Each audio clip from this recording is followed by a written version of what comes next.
Vamos a hablar acerca de la mujer samaritana en Juan capítulo 4. Si tenéis Biblias, la podéis abrir y tener allí el texto que vamos a estar viendo. La historia es, todos más o menos la conocemos.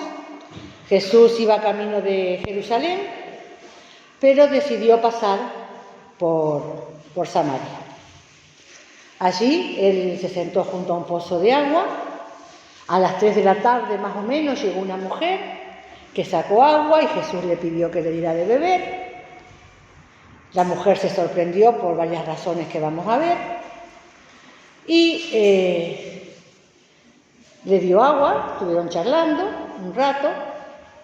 Después llegaron los discípulos, que también se asombraron de que hablase no solo con una mujer, sino que además con una mujer samaritana.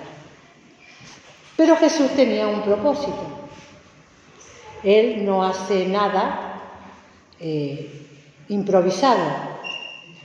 Él siempre tiene un propósito, ¿verdad? Y en esta mañana vamos a tratar de ver juntos ese propósito. El tema de nuestra meditación es: Señor, dame de ese agua. Señor, dame de ese agua. En el capítulo 4 del Evangelio de Juan nos encontramos, como estamos viendo, a la mujer samaritana.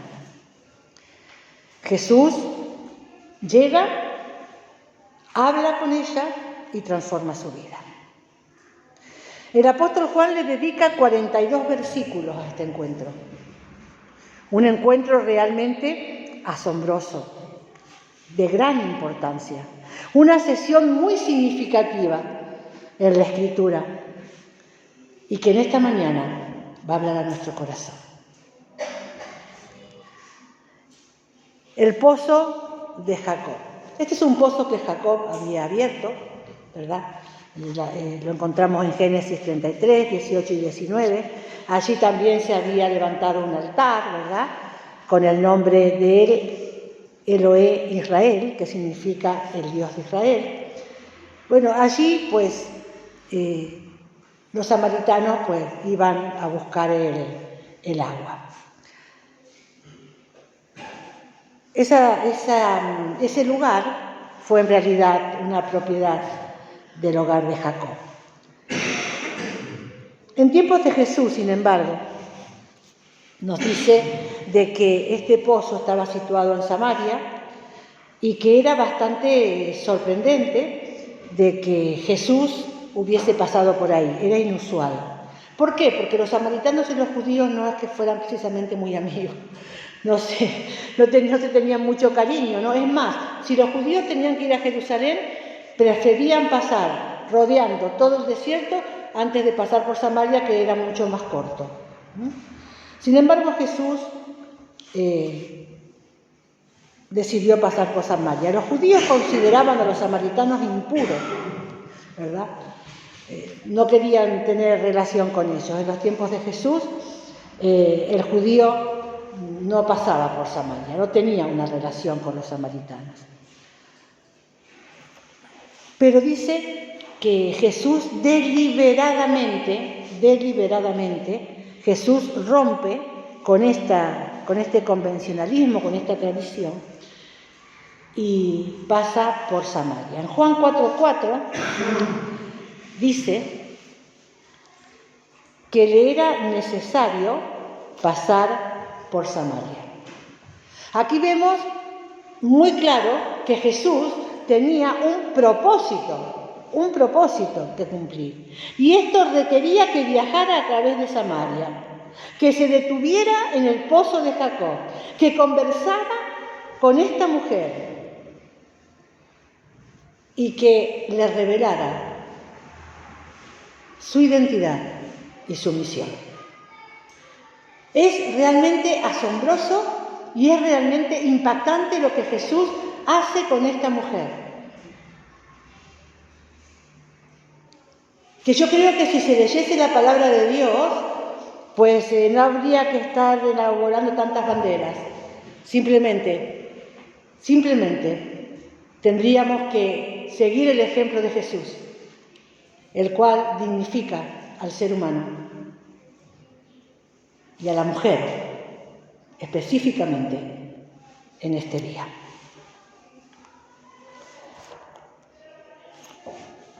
Es interesante que cuando esta mujer llega y Jesús le pide que le dé agua, rápidamente esta mujer entra en un diálogo teológico con Jesús, ¿no?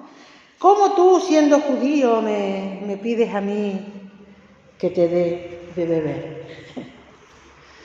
Y qué bueno, ¿no? Qué maravilloso ver en este contexto que el Señor no mira tu persona física, mira tu corazón. Y es lo que hizo con esta mujer. Miró su corazón. La conversación de Jesús con la mujer comienza de una manera sencilla. Dame de beber, versículo 7. Podría haber dicho Jesús esto de una manera informal, ¿verdad? Sí, sin complicarse. Sin embargo, Jesús se lo dice de una manera imperativa. Dame de beber. No le está diciendo, ¿me podés dar de beber? ¿Me darías de beber?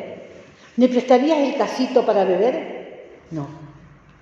Jesús le dice a esta mujer, dame de beber. Y esto es realmente asombroso, porque Jesús llega hasta esta mujer para conversar con ella y lo hace con autoridad. Lo hace con autoridad. Cuando Jesús llega a nuestra vida, llega la autoridad de Dios, pidiendo que prestemos atención, que abramos nuestro corazón. ¿Cómo tú, siendo judío, me pides a mí de beber, que soy mujer samaritana? Aquí entran los tabús de género, las divisiones raciales, el sistema de clases imperantes, ¿verdad? Y es lo que vivimos hoy. Y es lo que las mujeres viven hoy. Cuando miramos las mujeres cómo son tratadas, ¿verdad? En una sociedad como la africana, por ejemplo, la musulmana, y qué decir de la cristiana, que aunque muchas veces nos jactamos, ¿no? de ser libres, de tener esos derechos, sin embargo, la mujer hoy sigue siendo menospreciada, sigue siendo explotada, sigue siendo marginada, sigue siendo señalada. Fíjense que me asombraba profundamente las noticias de esta semana, cuando esta periodista, no me acuerdo su nombre ahora, Sara creo que es, ¿no? Sí. Llegaba con el brazo en cabestillo porque un grupo de hombres la había agredido, porque es una periodista, simplemente, y feminista. Y la había agredido. Y la persiguen. Y además de perseguirla, la insultan en las redes sociales. Por poner un ejemplo, ¿Y qué pasa con las mujeres que son maltratadas? ¿Cuántas mujeres tenemos ya muertas? Mueren más mujeres por maltrato de lo que se moría por terrorismo. ¿Y qué podemos decir de la violencia vicaria?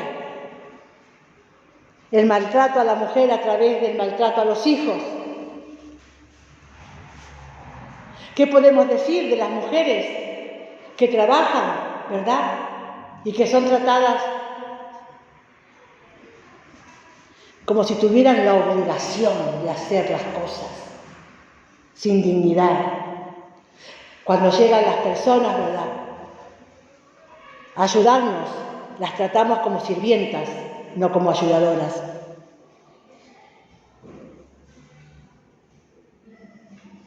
Esto que pasa con esta mujer que ahora lo vamos a ver. No es algo que nosotros podamos desconocer en nuestra realidad.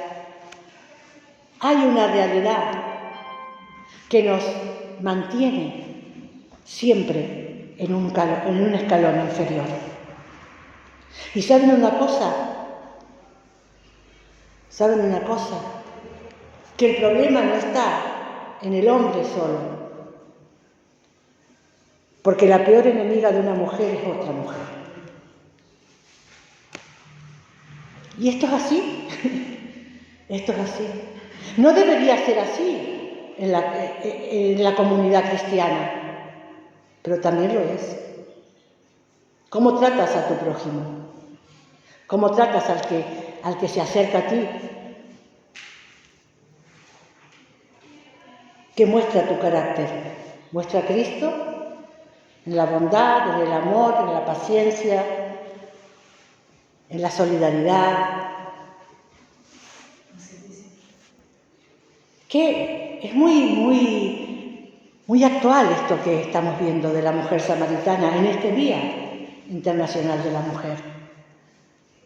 Prejuicios de género, divisiones raciales, sistema de clases. Ahí está. Esta mujer sabe quién es, perfectamente. ¿Saben por qué iba a las 3 de la tarde a buscar el agua? Para no encontrarse con otras mujeres que la juzgaban, la marginaban, la menospreciaban. Por eso iba a las 3 de la tarde. Pero ella, cuando Jesús le pide agua, de una manera imperativa, como un mandato, ella no se siente ofendida. Al contrario, ella le dice: ¿cómo tú, siendo judío, me pides de beber a mí, que soy mujer samaritana? El versículo 9. Y Jesús le responde en el versículo 10: si conocieras el don de Dios y quién es el que te dice dame de beber, tú le pedirías y él te daría agua viva. Jesús estaba hablando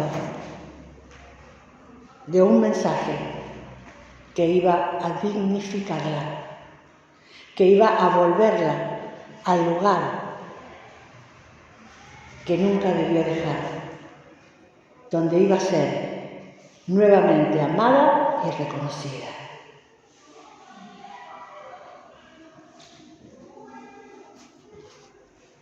Señor, no tienes de dónde sacar el agua, porque el pozo es muy hondo. ¿De dónde tienes el agua viva? ¿Acaso tú eres mayor que nuestro padre Jacob, que nos dio este pozo del cual bebieron él, sus hijos y sus ganados? En realidad sí, ¿verdad, Jairo? En realidad él era mayor que Jacob. Y es precisamente el punto que él quería mostrarle. Él quería decirle: mira, soy más grande que Jacob. Y soy más grande que todos los que te juzgan y te menosprecian. Soy más grande. Y mi amor por ti es mucho más profundo. Y yo he venido hasta aquí para hablar contigo. ¿Se dan cuenta? ¿Se dan cuenta del amor de Jesús? Yo he venido hasta aquí para hablar contigo. Él ha venido hasta aquí en esta mañana para hablar con nosotras y con nosotros, con todos, para recordarnos que solo Él puede volver a dignificar nuestra vida. Solo el mensaje del Evangelio puede transformar nuestra vida. Si supieras quién te pide. Ahora ella ya estaba en la cima de la curiosidad, ¿verdad? Jesús le dice: mira, cualquiera que bebiere de este agua, versículos 13 y 14, cualquiera que bebiere de este agua volverá a tener sed, mas el que bebiere del agua que yo le daré, no tendrá sed jamás, sino que el agua que yo le daré será en él una fuente de agua que salte para vida eterna. Ya el Señor la tiene donde quería. Ahora ella sentía curiosidad. Ahora ella quería saber, ¿no? Bueno, a ver, ¿qué me va a decir este hombre? Creo que tengo que estar atenta porque algo quiere decirme. Dice la palabra de Dios que el Señor se la queda mirando. Ella le dice: Señor, dame de ese agua para que no tenga sed ni venga a sacarla. Y el Señor le dice: bueno, ve, llama a tu marido y ven acá. Hay un condicional. Yo te voy a dar el agua, porque yo he venido aquí a hablar contigo para darte el agua. Pero ve y llama a tu marido. Y venid para acá. No sabemos, ¿verdad? Porque ella le dice en el versículo 17, mira, no tengo marido. ¿Verdad has dicho? Porque 5 maridos has tenido y el que ahora tiene no es tu marido. Entonces nosotros, los santos, los íntegros, los justos, los morales, ¿qué pensamos? ¿O qué pensaríamos? 5 maridos ha tenido y ahora el que tiene no es su marido. Jesús le dice: bien has dicho con verdad. ¿Y por qué? ¿Ustedes se dan cuenta de que está hablando de maridos? Que no está hablando de amantes, no está hablando de amigobios, no está hablando de maridos, 5 maridos. ¿Y esta mujer qué pasa? ¿Que es la mala de la película? Esta mujer me recuerda mucho a mí a María de Magdala, a la que la historia la ha juzgado como prostituta y resulta que simplemente había tenido 7 demonios. ¿Verdad? Ella pudo haber sido viuda del primero, la pudo haber repudiado el segundo. O sea, simplemente por hacer una mala comida un judío podía repudiar a la mujer. Podía haber sido divorciada, ¿verdad? ¿Por qué la mala de la película? ¿Por qué pensar? Es que vaya lo que habrá hecho, ¿no? Para que 5 buenos y santos hombres la dejaran. ¿Verdad? No, hermanos. Jesús no entra en juicios. Al contrario, le dice: bien has dicho, bien has dicho. Porque en el corazón de esa mujer había verdad. Ella no se justifica. Ella no le dice: bueno, te voy a explicar la situación para que tú veas cómo es. No.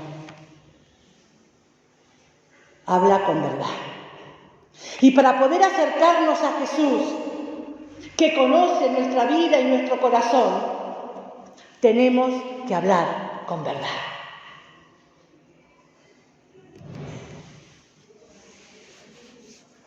Él sabía los pecados, él conocía la vida de esta mujer, como conoce la tuya y la mía. O sea, nosotros podemos ponernos muy espirituales y ser muy santos, pero el que conoce el fondo de tu corazón y el mío es Jesús. Y él lo sabía, pero ella no lo oculta. Me encanta la simplicidad de esta conversación, porque me encanta la profundidad teológica que se esconde en ella.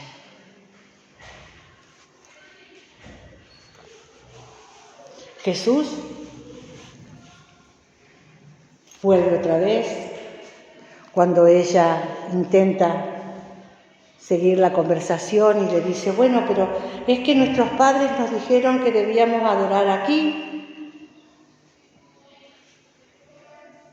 Y a mí lo que me llama la atención es que ella conocía la ley, conocía las Escrituras. Esta mujer, a la que todos podemos ver como una pecadora o una mujer, quién sabe lo que ha hecho, yo la ubico como una mujer religiosa que conocía las Escrituras. Y ella le dice al Señor, Señor, me parece que tú eres profeta. Y Jesús, lejos de rechazarla, el Señor vuelve a ofrecer una conversación y una palabra, vuelve a ofrecer el agua de la vida. Nuestros padres adoran en este monte, pero vosotros decís que Jerusalén es el lugar donde se debe adorar, versículo 20. En realidad, era el debate de la época, era el gran debate de la época. ¿Dónde adoraremos? ¿Aquí, en Samaria o en Jerusalén? ¿Quiénes tienen razón? ¿Los judíos, los samaritanos? Jesús no ignora su pregunta y le responde, mujer, créeme que ahora viene cuando ni en este monte ni en Jerusalén adoraréis al Padre. Vosotros adoráis lo que no sabéis, nosotros adoramos lo que sabemos, porque la salvación viene de los judíos. Mas la hora viene y ahora es cuando los verdaderos adoradores adorarán al Padre en espíritu y en verdad. Porque también el Padre, tales adoradores, busca que le adoren. Dios es espíritu y el que le adora es necesario que le adore en espíritu y en verdad. ¿Se dan cuenta de la profundidad de la conversación? Es teología pura, teología pura. El Señor le hace saber a esta mujer que el verdadero adorador no lo define el lugar, lo define su corazón.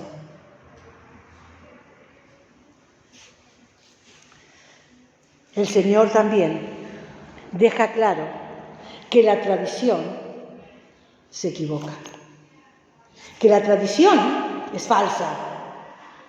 No es aquí en Samaria. No te confundas.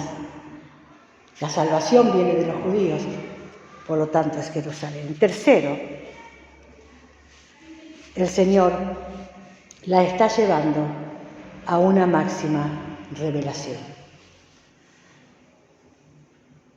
Ella le respondió con estas palabras, yo sé que ha de venir el Mesías, llamado el Cristo.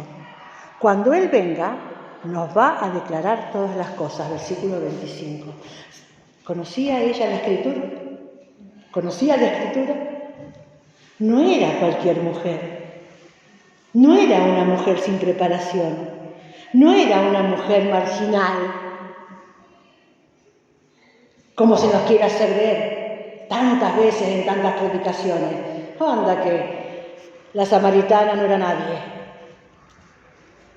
Qué equivocados, ¿verdad? Qué equivocados cuando oramos por la apariencia y siguiendo solo un argumento de un renglón, ignorando tantas veces los contextos de la palabra. Esta mujer, que a mí siempre me ha impactado, le dice, yo sé que ha de venir el Mesías. Hay convicción en su palabra, hay conocimiento de la Escritura, hay esperanza en su corazón. Estas palabras nos dejan ver de lo que estaba hecha esta mujer. Un corazón que tenía esperanza. Y a mí esto me impacta, ¿verdad? Ella sabía que el Mesías vendría. Y esa fue una expresión definitiva de certeza. Era una fe embrionaria, esperando a nacer. Cuando Él venga, nos va a declarar todas estas cosas. Más adelante, ella iba a decir: he encontrado a quien me ha dicho todo lo que he hecho. ¿No será el Mesías? ¿Verdad?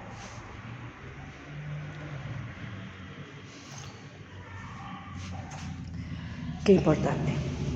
Jesús hace una revelación impactante. Y fíjense, es la primera vez que Jesús hace esta revelación. Se la hace a una mujer samaritana, marginada, juzgada, apartada de la sociedad, a una pecadora, como tú y como yo. Y esto la verdad que me deja a mí realmente feliz. ¿No bien ella había abordado el tema del Mesías? Jesús le dice: yo soy el que habla contigo. Juan 4, 26. Jesús vuelve a bendecir a la mujer. ¿Ustedes se acuerdan que esto en Génesis Jesús le dice a la mujer: tú pisarás la cabeza de la serpiente?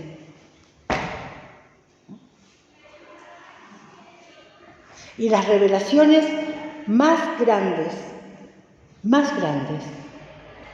Jesús se las entrega a la mujer.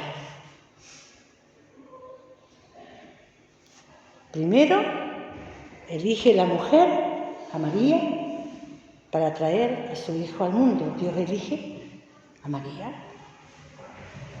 Después, elige a una mujer de Samaria para revelarle lo más grande. Yo soy el Mesías, el que habla contigo. Esta es una declaración sencilla, directa, explícita de la declaración mesiánica que Jesús jamás haya hecho. No hay ninguna evidencia bíblica de que haya dicho esto tan francamente a nadie más. Porque cuando habla con Pedro y dice: ¿y los hombres quién dice que soy? ¿Y ustedes quién dice que soy yo? Pedro dice: tú eres el Cristo, el Hijo del Dios viviente. Lo dice Pedro. Y el Señor le dice: bienaventurado eres Pedro, porque no te lo ha revelado la sangre ni la carne, sino mi Padre que está en el cielo. Pero a la primera que le revela que Él es el Mesías es a esta mujer. La verdad es que a mí me llena de esperanza saber que en el reino de Dios la mujer va a ser tratada con dignidad, va a ser reconocida y bendecida.